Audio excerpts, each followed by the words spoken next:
And I've been focusing these live sets on the models we're making with Shakmat.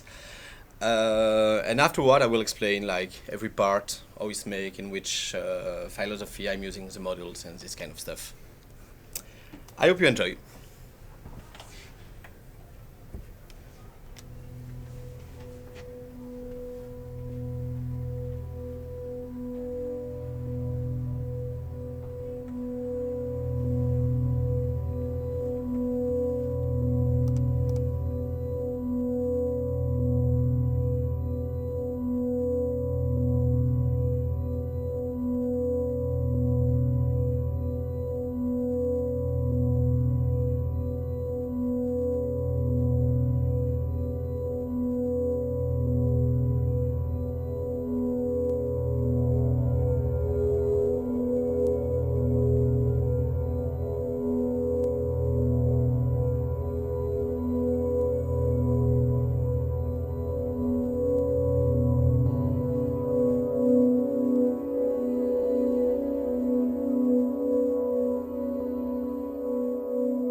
something like this. Thank you for the people coming. I haven't seen in the beginning. Thank you for being there. So like I said, I was playing like a quarter. I don't know if it was the right time. Anyway, sorry. So I'm going to explain why this thing will be fixed in my hair. Like this, yeah. My goal was to explain how I made the live, so I'm gonna speak about several things, like how I'm using my patch live. It's a patch I'm usually working on stage as a musician, and I added a few more Shakmat modules to explain a bit how to use them in a creative context. So there we go. So maybe we can start with loader. No. I just put the game. Okay. So maybe I can start with top. So maybe I can start with the beginning, simply. So what I did at the beginning is simply to launch a sample. Oops, which one is it? So maybe I can explain also the voice and how I'm using them. So my first voice I'm using here is simply a sampler going into a cloud, and then going into one of our upcoming model, which is Gemini. So Gemini is 2 VCAs, audio to trigger detector, and dual modulation source. With this, you can recreate expanding, pumping, stereo, panning, some other stuff like this. And what we did is we have an external input in there, which can be used as a sidechain on a compressor, for example. So when I'm launching a kick, because the sidechain is on the kick, you got this first thing where you can compress. After that, in the live, I can also use it as an expander. Maybe remove all the delays. And so I can expand at the same time as a kick, something I'm doing later in the lives. So I'm also using the cloud in between. Why am I using the cloud? It's because you can just freeze stuff. Yeah. You can freeze stuff, having a pitch and having like a dry wet of what I'm doing. So you can like change your sample, hold it the way we are doing it there, or simply just sample the thing. Then you can remove the sample in there and then mangle the way you want the sample. This with the Gemini.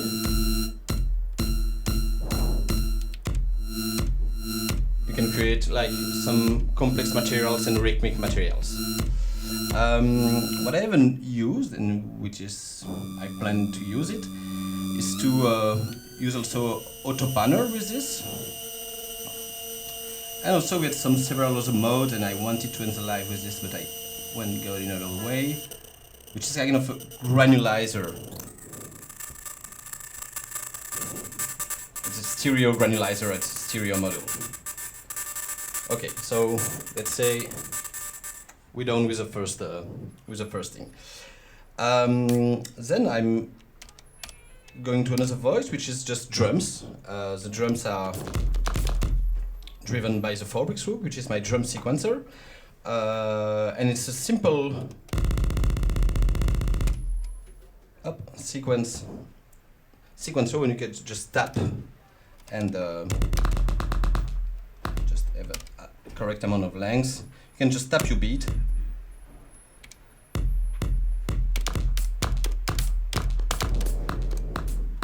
And then you can also recall patterns already in there and change the pattern on the flight, which I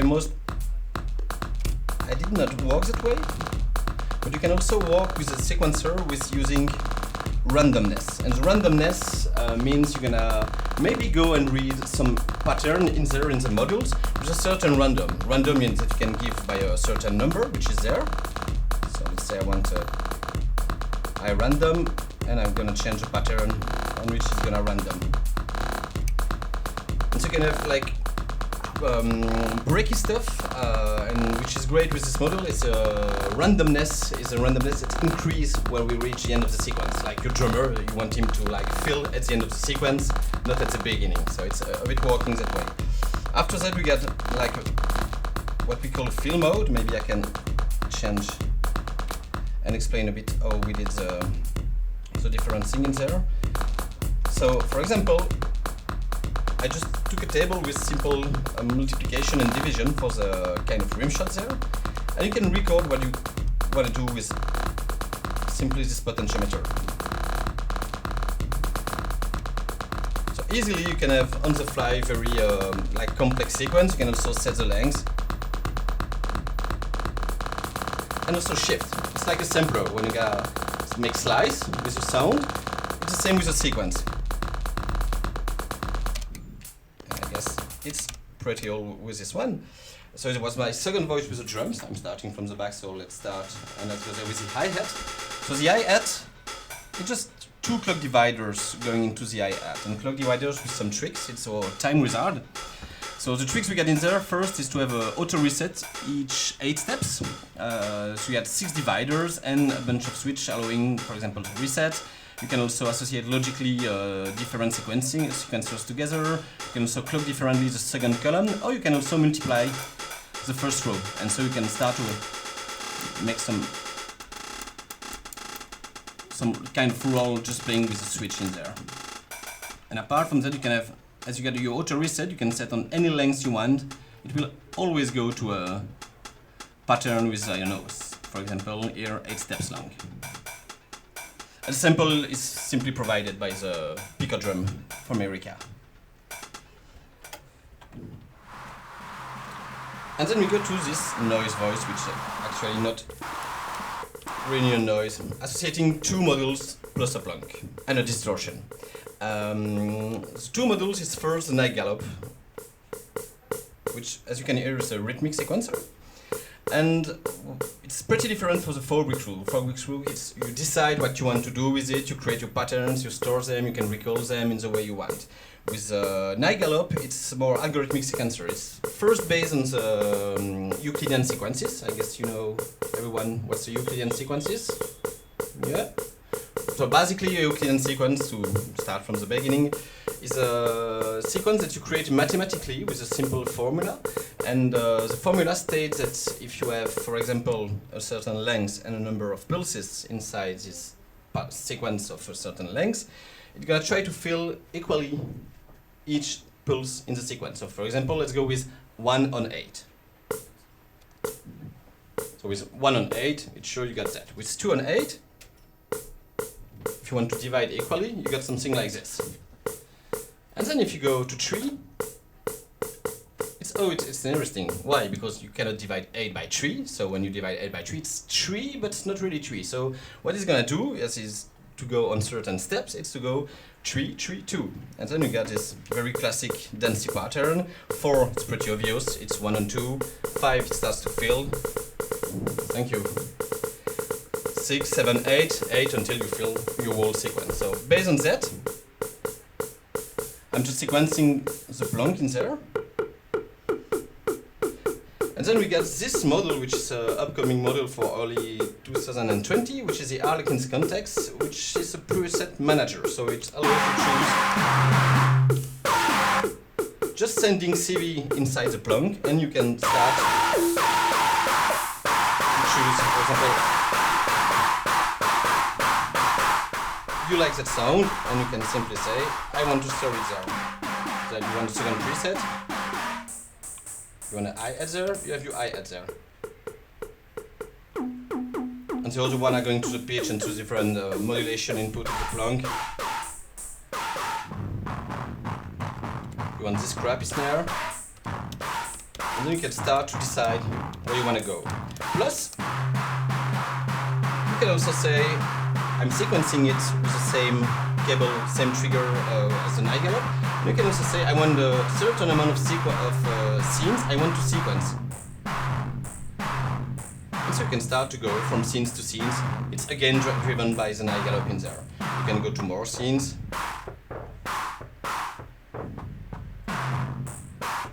And I get you get the idea. What you can also do, maybe I'm gonna give this here, is the scenes until now are just like CV I'm sending to the plunk, but the scenes can be like completely different things than just stable CV. You can choose, for example, a certain channel to be on a certain scene, like a so down. I don't know if it's the best sounds to hear the effect, but you can have a simple saw down,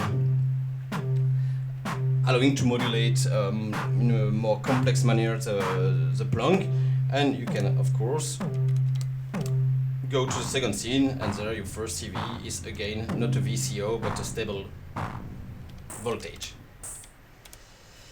Where was I? Okay, now we go back to this one. The three first voices are most likely driven the same way. So the first voice is simply a braid going to a filter, and then I get an envelope to just open a decay on the filter. And I'm using to sequence this Bishop Miscellany, which is a CV gate recorder. And to sequence it, I have the nunchuk.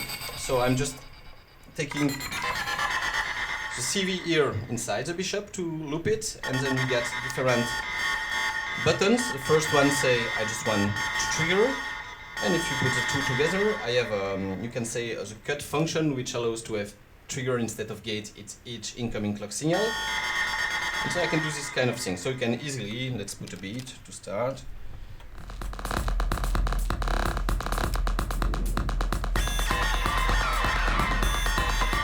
So very easily you can create sequence that way.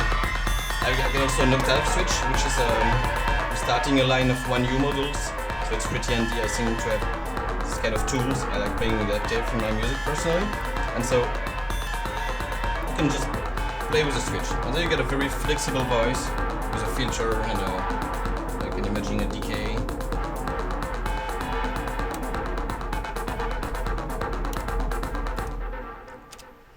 And last but not least, we have the two first voices, which are driven a bit the same way. So they're both driven by the same sequencer, so it's the same option there.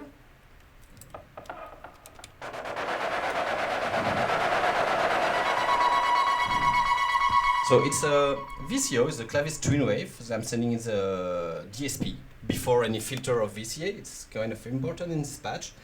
And then I'm sending it in a filter. So why am I taking a reverb just after a VCO? It's because I always had like hard time to have kind of polyphony, even like, now there are more models which allows polyphony or to create chords very easily or to have samples. But back like, when I started to play with modular, we had done this, and so I created this patch to recreate pads and polyphonic pads. So the idea is to play very fastly different notes, sending it to a reverb, and then sending it to a traditional chain with a filter and the VCA, this kind of thing. So you can have kind of curve like this. And again, there's a pitch shifter on it. And what I did at the beginning of the live is just to record a lot of random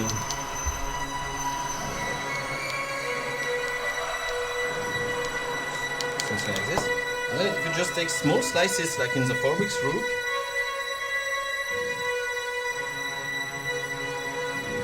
you can have different chords just while using the shift button. This plus the fact you have the VCF and the VCA after, you can start to mangle your pads that way in a more dynamic way. So you can also create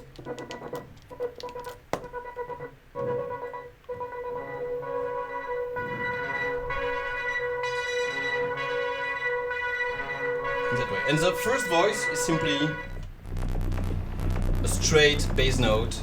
I'm getting the same way as the other one. So that's why, that's how in the last part I can have many layers doing the same.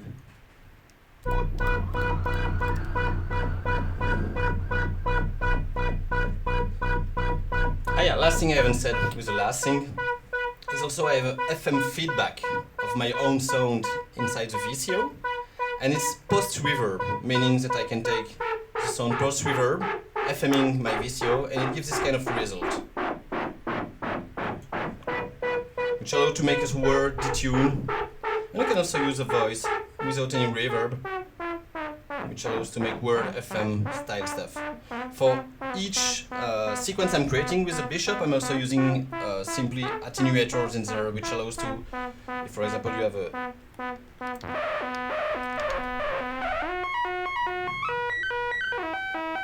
you can also very easily change the sequence just by turning this attenuator, which is before the scale, which is creating the harmony.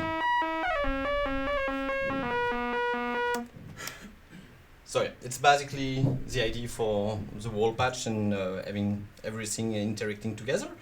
I don't know if you have any question or any envy me to show something particular. Are the things quantized in the sequence when you play them in, or are they unquantized when you play them live in the... Okay, you can do both, actually. You can do both, so you can record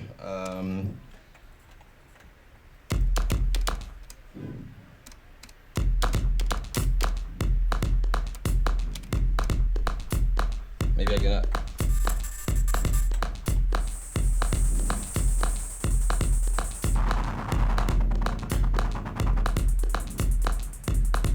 it's much easier to know what to play like this. So quantized version. Sorry, but you get the idea. And I can unquantize per track. So it quantizes on the incoming clock, and the idea is sometimes I'm playing it without any quantization. It's because you have what I call the fill mode, and the fill mode is simply to have, so let's say a 16th pattern. Yeah, I just recorded everything in there. So, like I said earlier, you can just have, like, for example, clock divisions, and if I'm removing the quantize, I can go to higher divisions than the incoming clock. This is why I can do ratchet style percussions like this.